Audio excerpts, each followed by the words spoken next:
हमारे सभी दर्शकों को सादर प्रणाम। जय श्री कृष्ण।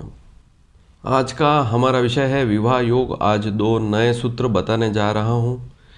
यदि ये सूत्र आपकी कुंडली में लागू होते हैं तो आपका विवाह योग इन सूत्रों के माध्यम से बन जाएगा। इन्हें ध्यान से देखें। जब भी ये सूत्र आपकी कुंडली में लागू होंगे उस समय यदि आप प्रयास करेंगे तो आपका विवाह हो जाएगा। आज के समय में हम देखते हैं कि विवाह में बहुत देरी हो रही है। 30 साल से अधिक उम्र होने के बाद भी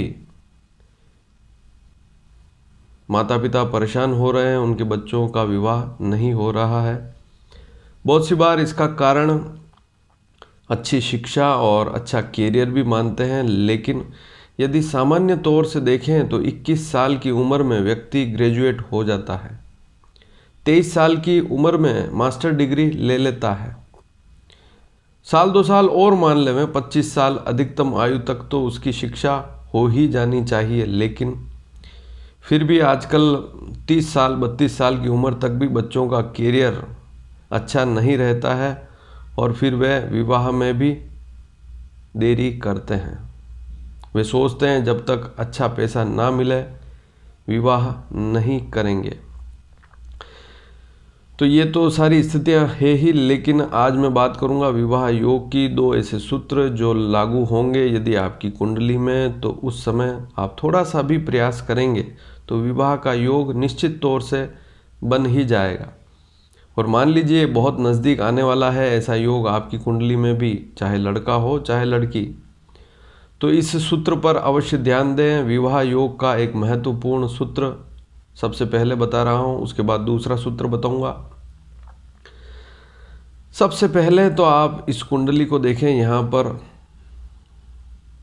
आपको एक कुंडली दिखाई देगी। इस कुंडली में सभी भाव लिखे हुए हैं, प्रथम भाव, द्वितीय भाव, तृतीय भाव, चतुर्थ भाव, पंचम। इस प्रकार से इन भावों के नाम होते हैं। ये फिक्स नाम हैं इन भावों के। आपको अपनी लग्न कुंडली अर्थात जन्म कुंडली ही खोलकर देखनी है, अन्य कोई भी कुंडली खोलकर नहीं देखनी है। जैसे चंद्र कुंडली, नवमांश कुंडली, ऐसी कोई भी कुंडली खोलकर नहीं देखनी है। केवल लग्न कुंडली ही खोलकर देखनी है। आप यहाँ पर देखेंगे, जैसा कि मैं हमेशा ही बताता हूँ, पूर्व में भी मैं विवाह योग बता चुका हूँ, बहुत सी वीडियो डाल चुका हूँ विवाह योग के बारे में। यदि आज आप पहली बार हमारे इस चैनल से जुड़े हैं तो आप हमारे इस चैनल को सब्सक्राइब अवश्य करें। यहाँ नीचे लाल बटन है सब्सक्राइब का, इसे अवश्य दबाएं ताकि आने वाले समय में भी आपको महत्वपूर्ण जानकारियाँ मिल सके और इससे पूर्व की जानकारियाँ भी आपको मिल पाएगी यदि आप हमारे इस चैनल को सब्सक्राइब करेंगे। तो यहाँ पर नीचे लाल बटन है सब्सक्राइब का लिखा हुआ, उसे अवश्य दबाएं। तो इस चार्ट में मैंने ऊपर सारी राशियाँ लिखी है, 12 राशियाँ, और 12 राशियाँ उनके स्वामी भी लिखे हैं। आप ध्यान से देखें। जैसे मेष राशि का स्वामी मंगल होता है, मेष राशि का अंक 1 होता है। वृषभ राशि का 2 अंक स्वामी शुक्र होता है। इसी प्रकार से 12 राशियाँ ऊपर लिखी है, उनके स्वामियों के नाम भी लिखे हैं। ध्यान से समझ लें। अब आप कुंडली जब देखते हैं तो सबसे पहले आपकी कुंडली का सबसे पहला सूत्र बता रहा हूँ। आप कुंडली में देखें द्वितीय भाव, कुंडली का दूसरा भाव, द्वितीय भाव जहाँ लिखा हुआ उसे ध्यान से देखें।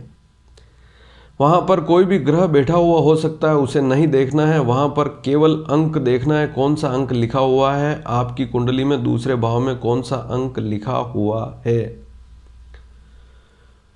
और उसका स्वामी कौन है इसका पता लगाएंगे आप इसी चार्ट से। मान लीजिए दूसरे भाव में, मान लीजिए आपकी कुंडली में दूसरे भाव में 6 का अंक लिखा हुआ है, तो उसका स्वामी कौन होगा? बुध, क्योंकि 6 का अर्थ है कन्या राशि और उसका स्वामी बुध होता है। तो इसी प्रकार से आपकी कुंडली में भी दूसरे भाव में कोई न कोई अंक लिखा होगा, उसका स्वामी कौन है उसका पता करें। दूसरे भाव का स्वामी कौन है उसका पता करें और फिर यह देखें कि वह कहाँ पर बैठा हुआ है कुंडली में।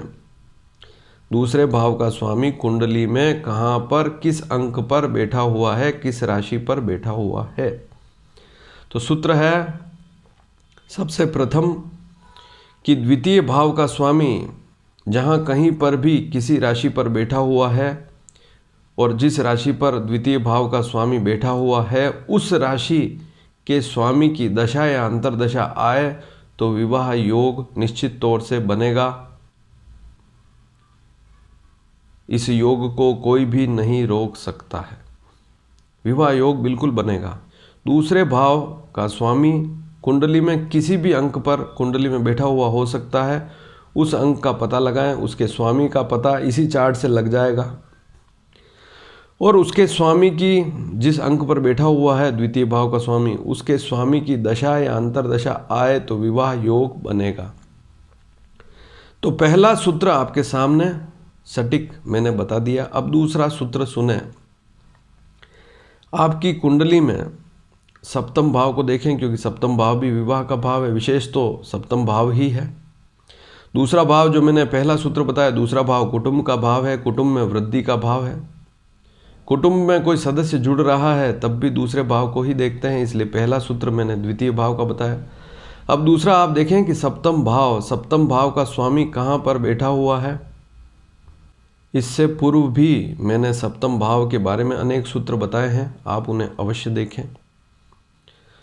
तो सप्तम भाव का आज का जो सेकंड सूत्र है उसे देखें, समझें कि यदि कुंडली में सप्तम भाव में जो अंक लिखा हुआ है उसका स्वामी, उसका कोई भी स्वामी हो सकता है, सप्तम भाव में आपकी कुंडली में जो अंक लिखा हुआ है उसका स्वामी कुंडली में यदि किसी भी भाव में बैठा हुआ है और उसके साथ में यदि कोई ग्रह बैठा हुआ है तो उस ग्रह की दशा और अंतर्दशा में विवाह का योग बनेगा।